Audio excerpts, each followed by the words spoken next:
Hola, mi nombre es Benjamín Gómez Cardona. Voy a explicar los fundamentos de circuitos semiconductores y señal AC. Pertenezco al grupo 131, estudio Ingeniería Industrial en la Universidad Nacional Abierta y a Distancia. Decimos que los conceptos hablamos del periodo. El periodo es el tiempo en el que se vuelve a repetir la forma de la onda a partir de un punto de referencia de la señal senoidal. Eso quiere decir que es un cierto periodo de tiempo donde nuestra onda va a repetirse.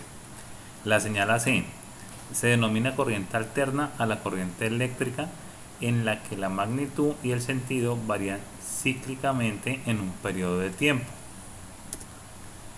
La frecuencia de la señal AC es la cantidad de siglos que se repiten las señales de corriente alterna. Varían a través del tiempo, a ese tiempo se le llama periodo.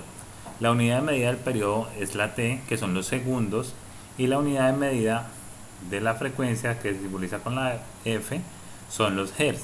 Hablamos de que en un segundo de tiempo ocurrió un siglo de la onda, y en un segundo de tiempo han transcurrido 5 siglos de la onda sinusoidal.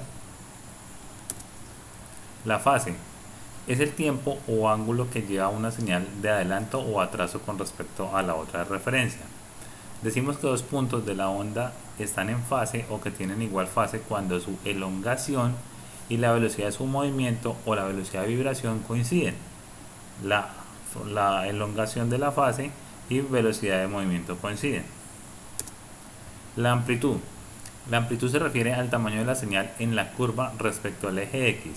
Por ejemplo, 110 voltios o 220 voltios. La señal de 220 es el doble de alta que la de 110. Gráficamente esto sería así. Digamos, como el ejemplo que nos decía, que la señal 220 va a ser más alta en la gráfica que la señal 110. El valor medido. Se llama valor medido a una tensión o corriente alterna a la medida aritmética de todos los valores instantáneos de tensión o corriente, medidos en un cierto intervalo de tiempo. En una corriente alterna sinusoidal, el valor medido durante el periodo es nulo. En efecto, los valores positivos se compensan con los valores negativos y nos da el valor medido. Gráficamente sería el valor positivo con el valor negativo, y este nos sería el valor medido, que es equivalente a 0. Valor eficaz o RMS es una corriente alterna al valor que tendría una corriente continua, que produjera la misma potencia de dicha corriente alterna al aplicarla sobre una misma resistencia. Es decir, se conoce como el valor máximo de una corriente alterna, se aplica sobre una cierta resistencia y se mide la potencia producida por ella.